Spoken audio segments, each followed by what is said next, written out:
여러분, 역사상 가장 극적인 반전 하면 어떤 사건이 떠오르시나요?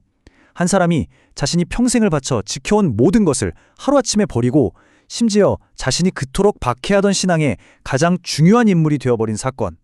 네, 오늘 우리는 사도 바울의 미스테리한 회심, 그 진실을 한번 파헤쳐보려고 합니다. 자, 우선 이 사람이 도대체 어떤 사람이었는지를 알아야겠죠. 회심 이전의 바울은요, 소위 말하는 엘리트 중의 엘리트였습니다. 그는 스스로를 바리새인이라고, 또 율법의 의로는 흠이 없는 자라고 말할 만큼 굉장한 자부심을 가지고 있었죠. 그의 신앙, 배경, 뭐 하나 빠지는 게 없는 그야말로 완벽한 사람이었습니다. 그런데 말이죠, 바로 여기서부터 진짜 미스테리가 시작되는 겁니다. 이렇게 완벽한 삶을 살던 사람이 왜 갑자기 자기가 쌓아올린 모든 업적을 배설물이라고 부르면서 내던져 버렸을까요? 도대체 무엇이 그를 이렇게 180도 바꿔놓았을까요? 이 질문, 이게 바로 오늘 우리가 끝까지 추적해볼 핵심입니다. 자, 첫 번째 가설부터 한번 살펴볼까요? 이건 아주 오랫동안 가장 널리 받아들여졌던 설명입니다. 오랫동안 지배적이었던 설명은 바로 이거예요. 바울이 율법이라는 엄청나게 무거운 짐에 짓눌려 있었다는 거죠. 아무리 지키려고 발버둥 쳐도 완벽해질 수 없다는 그 죄책감에 시달리다가 마침내 그리스도를 만나서 해방구를 찾았다. 뭐 일종의 심리적 위기 이론이라고 할 수 있겠습니다. 하지만 우리가 너무나 익숙하게 들어왔던 이 이야기에 금이 가기 시작합니다.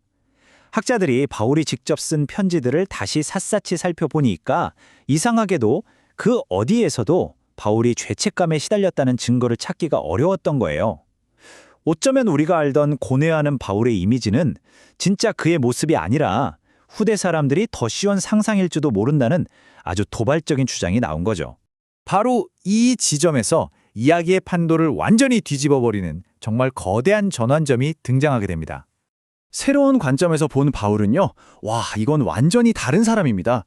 그는 죄책감에 짓눌려 있기는커녕 오히려 자신의 삶을 굉장히 성공적이라고 생각했어요.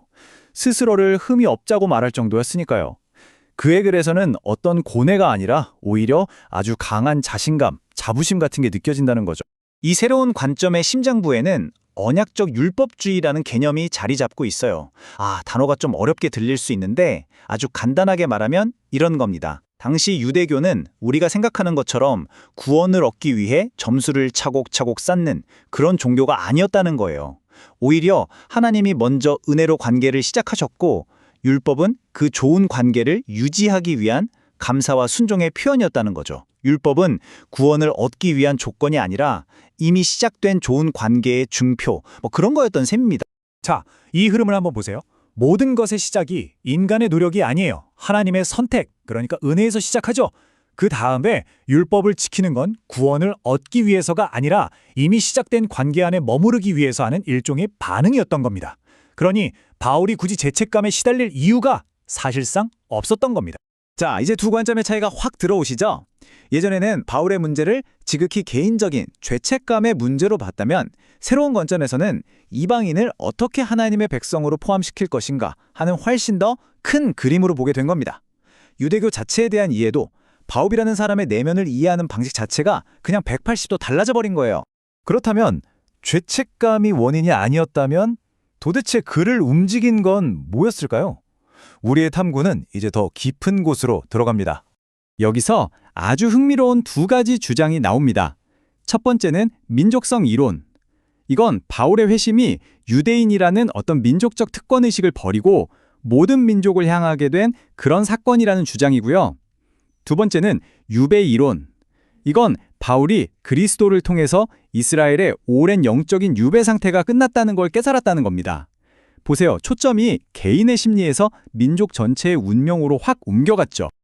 근데 이 설명들에도 뭔가 좀 아쉬운 점이 있었어요. 바울은 회심했다고 해서 유대인이라는 자기 정체성을 버린 적이 없거든요. 무엇보다 이 이론들은 바울의 회심을 결국 그가 뭔가를 깨달은 사건, 그러니까 지극히 인간적인 통찰의 문제로 축소시킨다는 한계가 있었죠. 하지만 만약에 말이죠, 이 모든 설명이 아주 결정적인 한 가지를 놓치고 있었다면 어떨까요?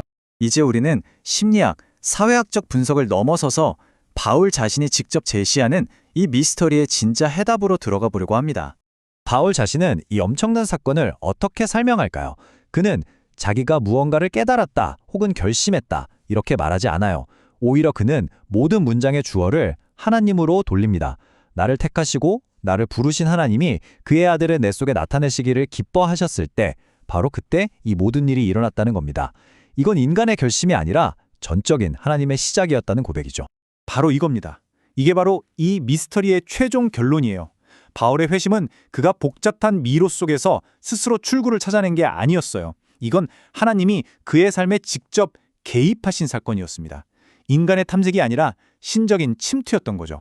바울은 이 경험을 설명하기 위해서 새로운 창조라는 정말 어마어마한 단어를 가져와요. 이건 그냥 좀 고치고 개선하는 수준의 변화가 아닙니다. 마치 태초에 하나님이 어둠 속에서 빛을 만드셨던 것처럼 아무것도 없던 곳에 완전히 새로운 것을 만들어내신 사건이라는 뜻입니다. 인간의 조정이 아니라 말 그대로 신적인 재창조였다는 거죠. 그리고 바로 여기에 정말 소름 돋는 역설이 숨어 있습니다. 이 모든 일이 바울이 막 진리를 찾아서 고뇌하던 순간에 일어난 게 아니라는 거예요. 오히려 그가 교회를 박해하면서 진리를 파괴하던 바로 그 순간에 일어났습니다. 그의 인생 최악의 죄가 인생 최고의 은혜를 만나는 기적이 된 겁니다. 자, 그럼 정리를 해볼까요? 바울의 회심이라는 미스터리는 그의 심리를 분석해서 풀리는 게 아니었어요. 그의 삶에 일어난 하나님의 행동을 봐야 풀리는 거였죠. 이야기의 주인공이 바울이라는 인간에서 하나님으로 완전히 바뀌는 순간입니다. 미스터리는 바울의 마음속이 아니라 신적인 만남 그 자체에서 풀리는 거죠. 결국 이 거대하고 신학적인 사건의 가장 깊은 곳에는 나를 사랑하사 나를 위하여 자기 자신을 버리신이라는 너무나도 개인적인 사랑의 고백이 있었던 겁니다. 그를 180도 돌아서게 만든 미스터리의 진짜 답은 복잡한 이론이 아니라 자신의 모든 것을 기꺼이 배설물로 여길 만큼 압도적인 사랑과의 만남, 바로 그것이었던 거죠.